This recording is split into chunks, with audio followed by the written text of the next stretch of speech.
Como comprar o primeiro imóvel sem se endividar? São dicas importantíssimas para você que de repente está procurando fazer a compra do primeiro imóvel e tem medo de se endividar. Nós vamos passar umas dicas aqui que são importantes e você pode colocar em prática no seu dia a dia.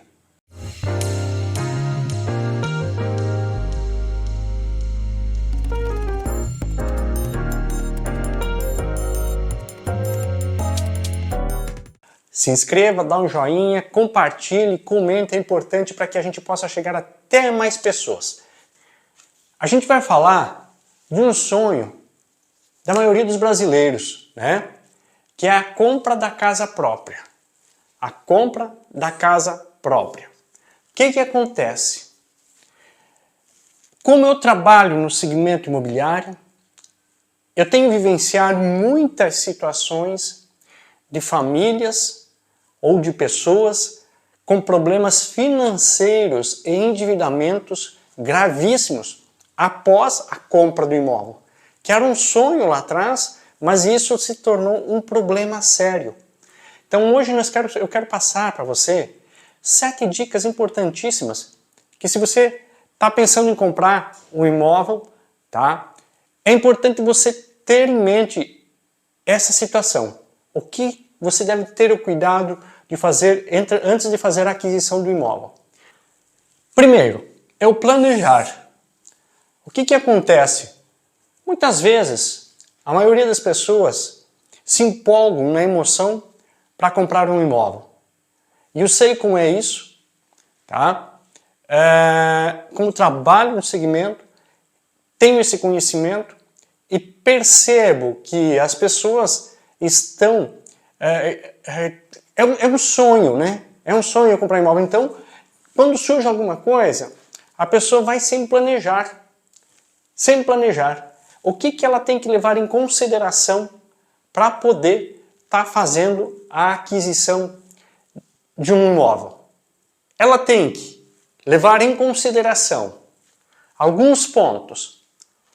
Vai ter que fazer um planejamento em cima da sua renda, tem que fazer uma avaliação das suas despesas mensais, ela tem que avaliar o seu investimento, ela está investindo mensalmente, sempre lembrando que aqui nós estamos falando de uma situação para que a pessoa vá estar comprando o seu primeiro imóvel. Quando se trata de um imóvel de investimento, a situação já é diferente, porque possivelmente você já está tratando isso já como um segundo ou terceiro imóvel. Então, vai entrar como um investimento. Depois a gente vai falar mais sobre investimento. Tem que ter um orçamento adequado, avaliar o seu orçamento adequado, né? Como é que está a questão do emprego? Se você for empregado, está estabelecido, tem consistência o teu emprego para que você possa poder comprar e pagar as prestações com segurança? Ou você é proprietário, você é profissional autônomo, você tem uma segurança no seu rendimento mensal que te dá essa garantia se você vai comprar um imóvel, principalmente quando a gente está tratando aqui de compras parceladas, porque se você tem um imóvel para comprar à vista, isso aqui não se encaixa. Mas se você vai comprar parcelado, financiamento bancário ou imóvel na planta, ele pode se encaixar. Então, ter esse cuidado. Importante avaliar que a prestação não consuma mais do que 30% da tua renda líquida. Já é um valor alto quando você tiver 30% para pagar a prestação, já é um valor bem alto que você com certeza vai te dificultar para você trabalhar aqui. O ideal é trabalhar com em torno de 20% da renda líquida. Claro, vai depender da tua renda, mas mesmo assim, em torno de 20% seria o ideal que a prestação consumisse. Eu tenho um vídeo onde eu falo mais detalhadamente, eu vou deixar na descrição aqui, sobre como você organiza a tua renda, a tua receita mensal. Como que você vai distribuir essa renda para que você possa avaliar se você até pode criar um orçamento, eu também deixo lá na descrição, e ver se você tem esse potencial para comprar. Segundo, você tem que ter uma reserva de emergência para até 6 meses. Eu já tenho falado em alguns vídeos sobre a reserva de emergência.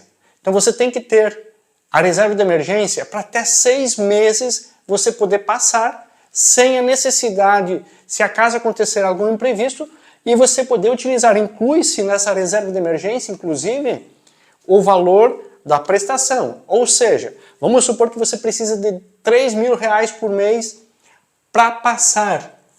Você tem que ter guardado. Para passar o que é?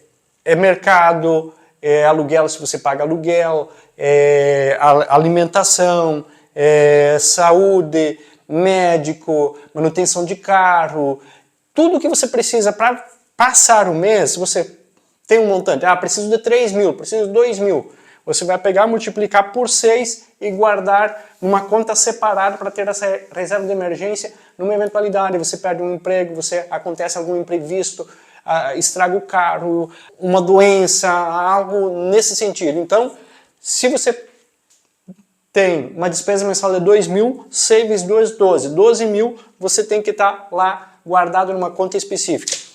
Esse valor fica lá para eventuais necessidades urgentes. Então, beleza, eu tenho feito esse planejamento, já tenho essa reserva de emergência. Aí o que eu vou fazer? Avaliar, tá? A terceira aqui, meus investimentos.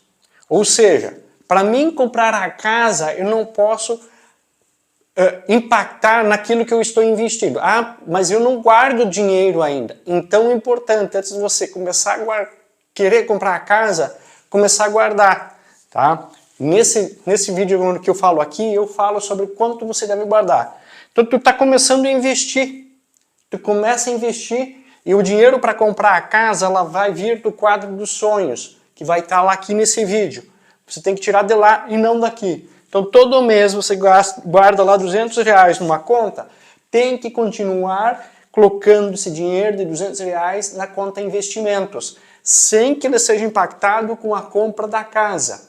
Porque é daqui que você vai crescendo a tua bola e vai se tornar lá na frente algo que vai te dar uma renda, quem sabe uma renda passiva todo mês. Então continua fazendo isso aqui, não vai ser impactado aqui. Ou quem sabe, de repente, não, vou remanejar um valor, mas se você continua fazendo investimentos. Então, não pode impactar aqui. Eu não tenho investimentos ainda, então você vai começar a fazer investimentos antes de querer comprar a casa. Estou falando aqui no seu primeiro imóvel. Mas a minha compra é em investimento. Vou comprando agora um imóvel para investir na condição de investimento. E aí, então, beleza, aqui se considera como um investimento. Então, aí outra conversa. Você vai estar destinando um valor justamente para investimento. Tem que considerar todos os custos, tá? Porque o que acontece? A maioria das vezes a pessoa está preocupada na compra da casa e aquela ansiedade, aquela euforia da compra, que ela não se preocupa com os outros custos quando você vai comprar o imóvel. Que outros custos são esses, Jaime? Aí nós temos lá o ITBI, nós temos lá a escritura, nós temos lá custo de registro. Quando normalmente a gente, por experiência que tem, normalmente quando alguém compra uma casa, normalmente ela já vai fazer algumas reformas, normalmente ela vai, o que vai fazer? Comprar uma mobília nova também. Tem custos da mudança, tem imprevistos que acontecem, né? E ela não considera isso. Tudo isso aqui, muitas vezes, pode chegar em torno de 8% do valor do imóvel. É importante você se preparar com essa reserva. Então, comprou um imóvel de 500 mil, 8%, né? 5 vezes 8, 40. Precisa ter lá 40 mil numa reserva. Se for mobiliar, nem se fala então, né? Se for mobiliar aqui sob medida, esse valor vai muito mais além. Então tem que ter essa preocupação. Tem algumas reformas que vai fazer, então é muito mais além do que isso. Mas se vamos considerar o básico, só isso aqui, tá? Só isso aqui, né? De 500 mil, em média, só ITBI, escritura e registro, se tu pegar um imóvel de 500 mil, vai dar em torno de 15 mil reais, dependendo do estado do Brasil. Mas, em média, 15 mil reais só isso aqui. Então você tem que estar preparado para isso. Outra situação, Se você for financiar o imóvel no banco, ter esse cuidado de procurar as menores taxas, pesquise, procure os bancos que deem a melhor condição e procure sempre. É óbvio que aqui quando você encurta o prazo, você vai aumentar um pouco a parcela, mas procure encurtar o prazo, porque quando você vai financiar um imóvel 30 anos, isso aqui você pega um imóvel de 300 mil, você vai pagar lá 900 mil no final. Olha só quanto de juro você pagou. Você reduz isso aqui para 10 anos, 15 anos, aumenta pouca coisa na parcela, quem sabe, e você consegue igual. Ah, mas não estou conseguindo, vou fazer porque a parcela fica baixa. Então é o seguinte, você vai pegando, se você for financiar, e você vai antecipando, para tentar liquidar isso aqui em até 10 anos. Para que você pague o mínimo possível de juros. E aí você não ficar 30 anos aqui empenhado. Se for financiar, taxa baixa, curto prazo, para que você possa sobrar dinheiro e fazer outros tipos de investimento.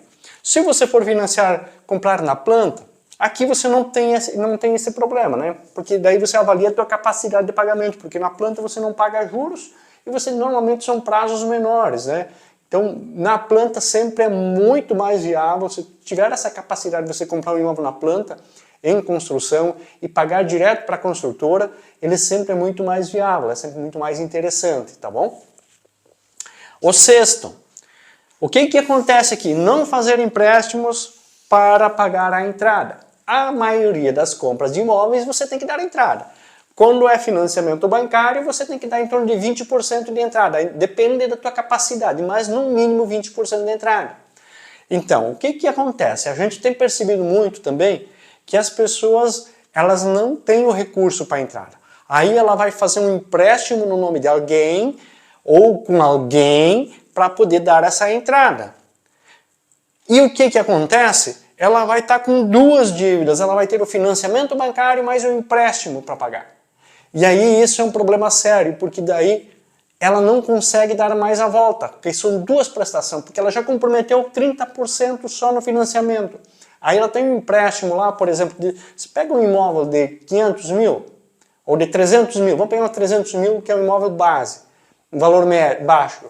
300 mil, 20% são 60 mil de entrada. Se você vai pegar 60 mil emprestado, só aí você vai pagar uma prestação já de, sei lá, 2.000, 2.500, dependendo do tipo de juros que você vai pegar. Mais a prestação do imóvel lá, que vai dar, né, seus 1.700, 2.000, 2.500, dá quanto? Mais suas despesas, qual é a tua renda? Tem que avaliar tudo isso. Então, não faça empréstimo para comprar um imóvel. Importante você avaliar aquela condição que eu mencionei antes. Você tem que ter um valor guardado para fazer essa aquisição. Sétimo, considerar custos futuros. Que tipo de custos futuros são esses? Aí, por exemplo, um apartamento vai ter lá condomínio, IPTU, né, manutenção, reparos que você precisa fazer, outros imprevistos que possam acontecer. Ah, mas é uma casa que eu estou comprando. Na casa você vai ter que fazer muro, você tem que colocar grade, você tem que pintar, você tem que fazer manutenção, você tem que colocar jardim. Acontece um imprevisto, sempre acontece. O mesmo valor que você vai investir em condomínio, praticamente quem tem em casa tem que investir mensalmente na casa. Então são despesas que você tem. Ah, mas eu pago aluguel, já tenho que pagar isso. Sim, só que de repente se você paga aluguel, você não está pagando, não tem um compromisso de 30 anos para você estar pagando. Aqui eu não estou entrando no mérito se é vantagem comprar um imóvel ou alugar, tá? Eu estou passando um cuidado que se deve ter quando você vai comprar um imóvel para não se endividar. Então você cumprindo esses 7 requisitos aqui, bom, aqui eu consegui me planejar, aquilo que eu comentei lá no início, organizei e tenho um valor para mim comprar um imóvel. Ótimo, eu consigo cumprir tudo isso. Vai firme e faça a sua compra que você não vai ter problemas de endividamento, porque essa é a preocupação, é que você compra um imóvel e você cria um problema financeiro. O imóvel vai valorizar, eu posso revender depois. Sim, dependendo do imóvel. Porque tem imóveis que valorizam, tem outros que não. E se você tiver que vender porque você não está, ou o banco retira esse imóvel de você, então, ou seja, tudo aquilo que você colocou, você acaba perdendo. Então, não é tão interessante. Avalie bem antes de você fazer a aquisição do imóvel, para que você não tenha futuros dor de cabeça.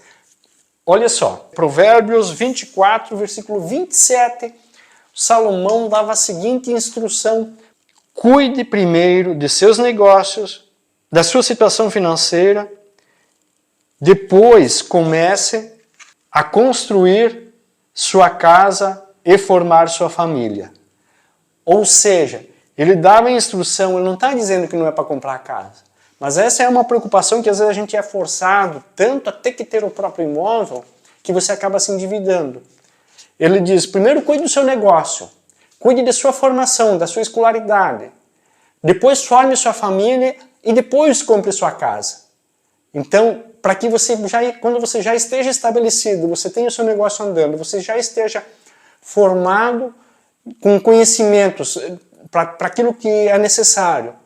Você já está com a tua família, a tua esposa, já é casado, né? Ah, mas eu não sou casado ainda. Beleza, mas já quer fazer isso, não tem problema nenhum. Mas lá, há 3.000 anos atrás, Salomão já dava essa instrução de ter esse cuidado, de ter essa segurança quando vai para não fazer uma dívida, porque comprar uma casa é um investimento grande, principalmente quando se faz aqui parcelado ou financiado.